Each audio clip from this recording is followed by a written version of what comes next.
ఈ బొమ్మని చూసిన 29 మంది చనిపోయారు. వాళ్ళందరూ దాన్ని అమ్మాలని ట్రై చేశారు. ఒక్కరికి సాధ్యం కాలేదు. మీరు ఇప్పుడు చూస్తున్నది ప్రపంచంలోనే అత్యంత శాపగ్రస్త వస్తువులని. మీకు ఒక్క విషయం చెప్పాలి. మనం రోజు వస్తువులు కొంటాం. ఉంగరాలు, గడియారాలు, పాత ఫోటోలు, ఏది ప్రత్యేకంగా అనిపించదు. కానీ కొన్ని వస్తువులు అలా ఉండవు. కొన్నింటిలో ఏదో ఒకటి ఉంటుంది. మీరు అనుకోలేనిది, మీరు చూడలేనిది. కానీ అది మీకు తెలుసు. మీరు దాన్ని తాకిన క్షణంలోనే. 1972లో కాలిఫోర్నియాలో ఒక మహిళ గ్యారేజ్ సేల్లో ఒక మిర్రర్ కొంది $5. ఆ రాత్రి ఆమె భర్త కారు యాక్సిడెంట్లో చనిపోయాడు. ఆమె మిర్రర్ అమ్మింది. కొన్న వ్యక్తి వారంలో జాబ్ పోగొట్టుకున్నాడు. అతను తిరిగి అమ్మాడు. ఆ మిర్రర్ ఇప్పటికీ హ్యాండ్ టు హ్యాండ్ తిరుగుతూనే ఉంది 53 సంవత్సరాలుగా. ఇది కోఇన్సిడెన్స్ అనుకుంటున్నారా? మరి ఈ విషయం వింటే ఏమంటారో? ఈ వీడియోలో మీకు 5 శాపగ్రస్త వస్తువుల కథలు చెప్తాను.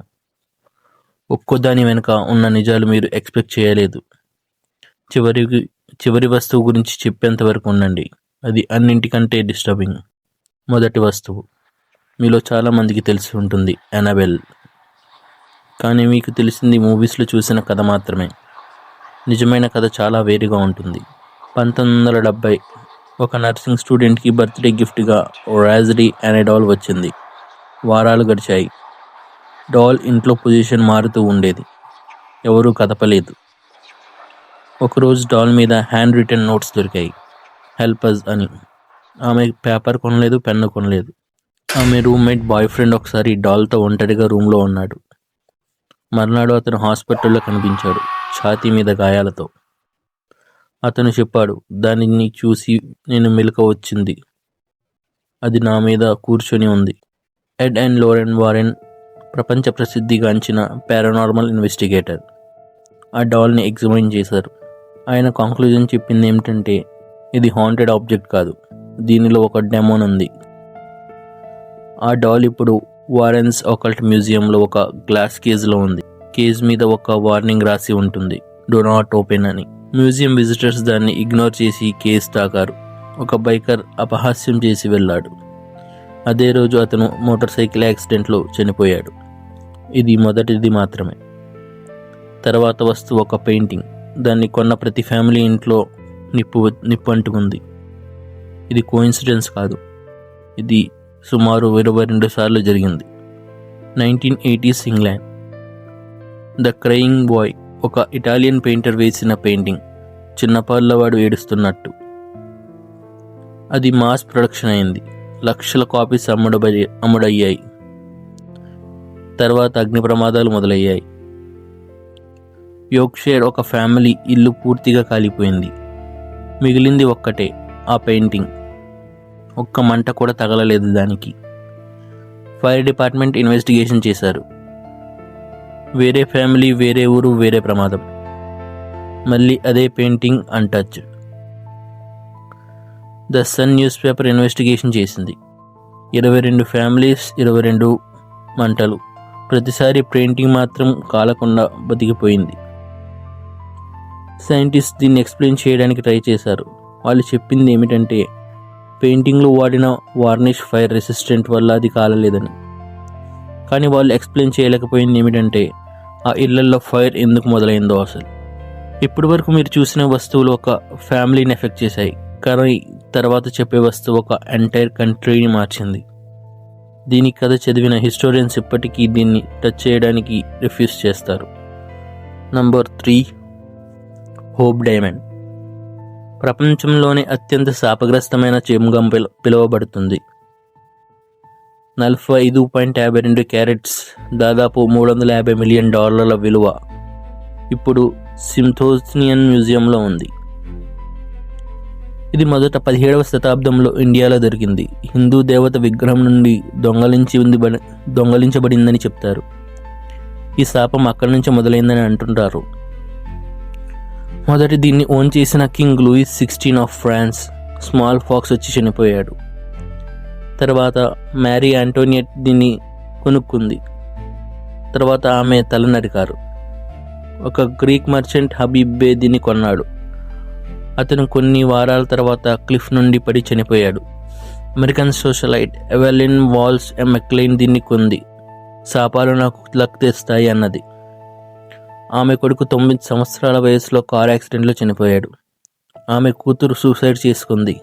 ఆమె ఆస్తి మొత్తం పోయింది. చివరికి ఆమె అన్నది, ఈ రాయి నా జీవితాన్ని సర్వనాశనం చేసిందని. ఇప్పుడు మీరు ఒక విషయం అనుకుంటున్నారు, ఇవన్నీ పెద్ద పెద్ద ఫేమస్ ఆబ్జెక్ట్స్ నాకెందుకు అని. కానీ తర్వాత చెప్పే ఆబ్జెక్ట్ ఏ మ్యూజియంలో లేదు. అది ఈబేలో అమ్మడబోతుంది. బహుశా మీ పక్కింటి వారే కొని ఉండొచ్చు. ఇది చూడటానికి ఆర్డినరీగా ఉంటుంది. పాత వుడెన్ వైన్ బాక్స్ ఏ యాంటిక్ షాప్లోనైనా కనిపిస్తుంది. కానీ ఇది dybbuk box. 2001 Portland, Oregon Kevin Mannis అనే ఒక మ్యాన్ ఒక ఎస్టేట్లోని దీన్ని కొన్నాడు. అది ఒక పాలిష్ హోలోకాస్ట్ సర్వైవర్ యొక్క బిలాంగింగ్లో ఉంది. సెల్లర్ వార్నింగ్ ఇచ్చాడు, దీన్ని ఎప్పుడు తెరవకండి, దీనిలో ఒక డిబుక్ ఉందని చెప్పి.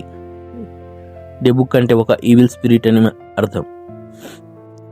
కెవిన్ నవ్వి దాన్ని పట్టించుకోకుండా ఆ బాక్స్ను ఓపెన్ చేశాడు. లోపల ఉన్నది 2 pennies, 1928 and 1925. Lock of blonde hair, lock of black hair, dried rose bud, golden wine goblet, ఒక హెబ్రూ ఇన్స్క్రిప్షన్. ఆ రాత్రే కెవిన్ తల్లికి స్ట్రోక్ వచ్చింది. కెవిన్ బాక్స్ని తన సిస్టర్కి గిఫ్ట్ చేశాడు. ఒక వారంలో ఆమె రిటర్న్ చేసింది, ఈ వస్తువు ఈవిల్ అని తీసుకో. అతను దీన్ని తన ఆఫీస్లో పెట్టాడు. ఎంప్లాయీలు అడిగారు, ఆ కార్నర్ నుంచి యూరిన్ వాసన ఎందుకు వస్తుంది అని. కెవిన్ కూడా స్మెల్ చేశాడు, కానీ సోర్స్ ఎక్కడ దొరకలేదు. రాత్రిపూట కెవిన్కి నైట్ మేర్ వచ్చింది, ఒక హ్యాగ్ అతన్ని అటాక్ చేసినట్టు. అతను తన ఎంప్లాయీస్కి అడిగితే వాళ్ళందరికీ సేమ్ నైట్ మేర్ వస్తుందని చెప్పారు. కెవిన్ దాన్ని ఈబే మీద పెట్టాడు. పూర్తి కథతో దాన్ని కొన్న ప్రతి ఓనర్ సేమ్ ఎక్స్పీరియన్స్ రిపోర్ట్ చేశారు. మిసోరీ యూనివర్సిటీ ప్రొఫెసర్ యోసిఫ్ నిడ్జెక్ దాన్ని రీసెర్చ్ కోసం కొన్నాడు. అతను దాన్ని ఓన్ చేసిన 3 సంవత్సరాలలో తన హెయిర్ని పోగొట్టుకున్నాడు. హెల్త్ దెబ్బతింది. ఇల్లు ఇన్ఫెస్టేషన్తో నిండిపోయింది. అతను చెప్పాడు, దీన్ని ఓన్ చేయడం ఏజింగ్ ప్రాసెస్ని యాక్సలరేట్ చేయడం లాంటిదని. ఇప్పుడు డిబుక్ బాక్స్ ఒక ప్రైవేట్ కలెక్షన్లో ఉంది. ఓనర్ ఒక పని మాత్రం చేశాడు, దాన్ని మెజూజాతో కవర్ చేశాడు. దాని తర్వాత నుండి డిస్టర్బెన్సెస్ ఆగాయని చెప్తున్నాడు. ఇప్పటి వరకు మీరు అమెరికన్, యూరోపియన్ ఆబ్జెక్ట్స్ గురించి విన్నారు. కానీ భారతదేశంలో, మన దేశంలోనే ఇలాంటి వస్తువులు ఉన్నాయి.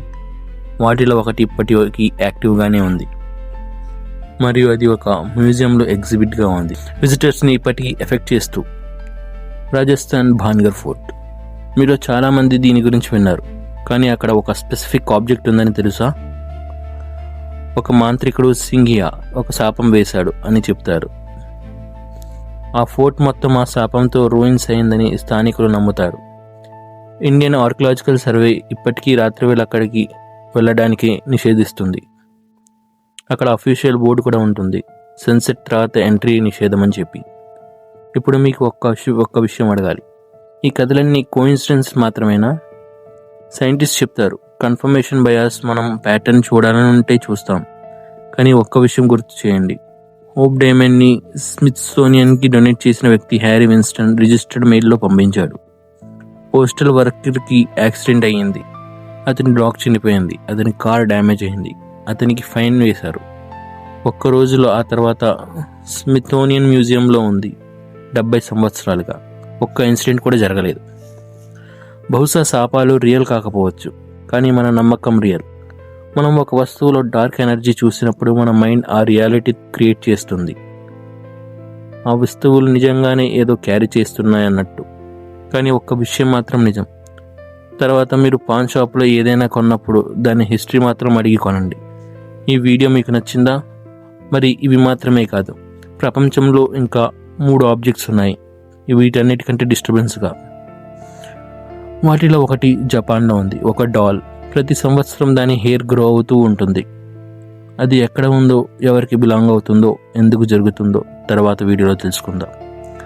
మా ఛానల్ని ఇప్పుడే సబ్స్క్రైబ్ చేసుకొని బెల్ ఐకాన్ నొక్కండి, ఎందుకంటే ఆ వీడియో మీరు మిస్ చేయకూడదు.